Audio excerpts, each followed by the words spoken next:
اللہ اللہ اللہ۔ نئے بیانات کے لیے ضرور سبسکرائب کرے راہ ہدایت بیان چینل۔ الحمدللہ رب العالمین، اللہم صلی علی محمد النبی الامی وعلی آلہ وسلم تسلیما۔ بھائیو، دوستو، بزرگوں، عزیز ساتھیو، اللہ پاک نے ساری دنیا کے انسانوں کی کامیابی کے لیے اپنا دین عطا فرمایا ہے۔ ساری دنیا کے انسانوں کے پاس دین کے علاوہ کوئی دوسرا راستہ کامیاب ہونے کا نہیں ہے، اور یہ مبارک دین جس کو اللہ پاک نے حضرت محمد مصطفیٰ صلی اللہ علیہ وسلم کو دے کر بھیجا، یہ مبارک دین صرف ہمارے اور آپ کے لیے نہیں بلکہ قیامت تک کے آنے والے جتنے انسان ہیں ان سب کے لیے یہی دین کامیابی کا ذریعہ ہے۔ قیامت تک اب اس دین میں کوئی تبدیلی نہیں ہوگی، نہ کوئی اس میں کمی ہے نہ کوئی اس میں زیادتی ہے۔ حضرت محمد صلی اللہ علیہ وسلم کے اوپر اللہ پاک نے اس دین کو مکمل کر دیا قیامت تک کے آنے والے انسانوں کے لیے۔ ساری دنیا کے انسانوں کی سب سے بڑی ضرورت، سب سے بڑی حاجت یہ دین ہے کامیاب ہونے کے لیے، اور اس کے علاوہ ساری دنیا کے انسانوں کے پاس کوئی راستہ کامیاب ہونے کا نہیں ہے۔ اللہ تعالیٰ کی یہ سنت ہے کہ اللہ تعالیٰ نے جو چیزیں بنائی ہیں اس میں جو چیز جتنی زیادہ انسانوں کی ضرورت کی ہے اللہ پاک نے اسے اتنا ہی زیادہ آسان کیا ہے۔ ہوا ہے، پانی ہے، یہ انسانوں کی ایسی ضرورت ہے کہ انسان اس کے بغیر زندہ نہیں رہ سکتا۔ سب سے زیادہ آسانی انسان کے پاس جتنا سامان ہے اس میں سب سے زیادہ آسانی اللہ تعالیٰ نے اس کے لیے ہوا اور پانی کی کی ہے۔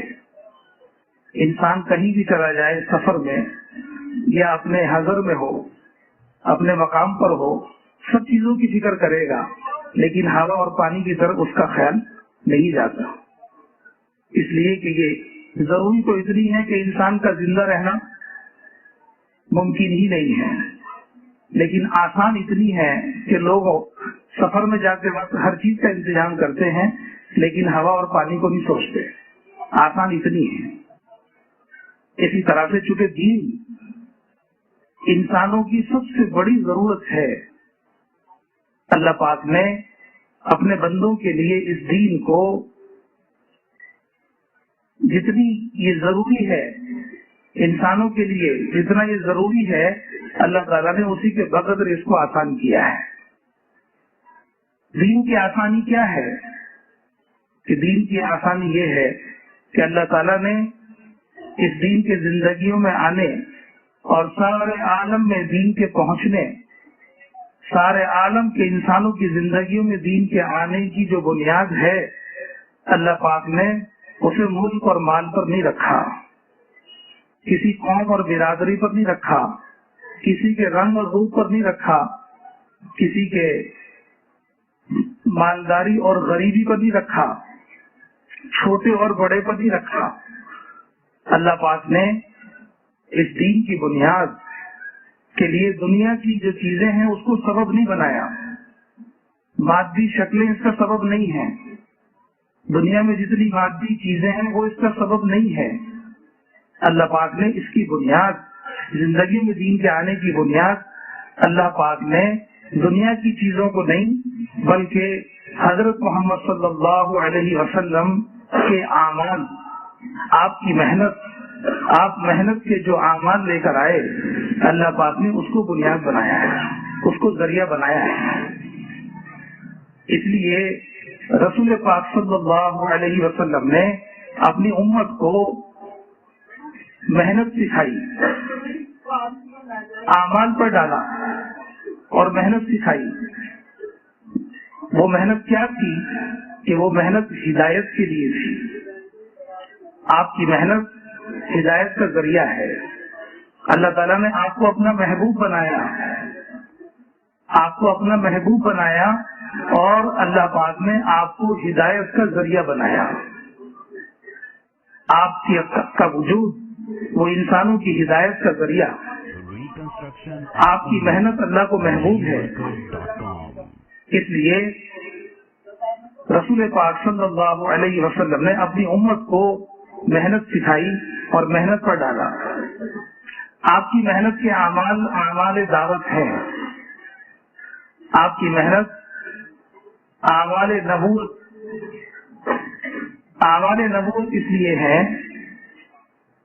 اعمال نبوت جو آپ نے محنت سکھائی ہے امت کو، اس میں دعوت ہے. دعوت ایک ایک کے پاس دعوت دینے کے لیے جانا، ایک ایک کو دعوت دے کر سمجھانا، اور ساری دنیا کے انسانوں کو اللہ سے جوڑنے کے لیے یہ دعوت ہے. تو دعوت آپ کی محنت ہے، دعوت آپ کے اعمال ہیں میں سے ایک عمل ہے. اسی طرح سے دعوت کے ساتھ ساتھ آپ کی محنت کا ایک عمل تعلیم ہے. تعلیم کے ساتھ ساتھ ذکر و عبادت، اور ذکر و عبادت کے ساتھ خدمت، یہ آپ کے اعمال ہیں جو آپ نے امت کو سکھائے. انہیں اعمال نبوت کہتے ہیں. اعمال نبوت اس لیے ہیں کہ اللہ تعالیٰ نے یہ اعمال ہر نبی کو دیے.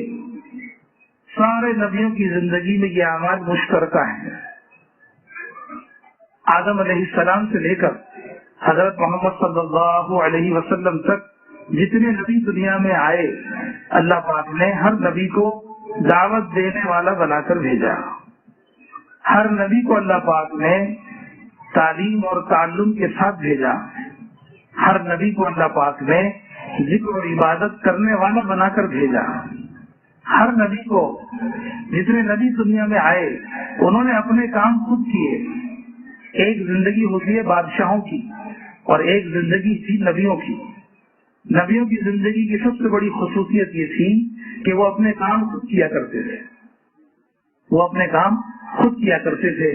حضرت محمد صلی اللہ علیہ وسلم کی زندگی مبارک اتنی سادہ تھی کہ آپ اپنے صحابہ کے ساتھ بیٹھے ہوئے ہوتے تھے.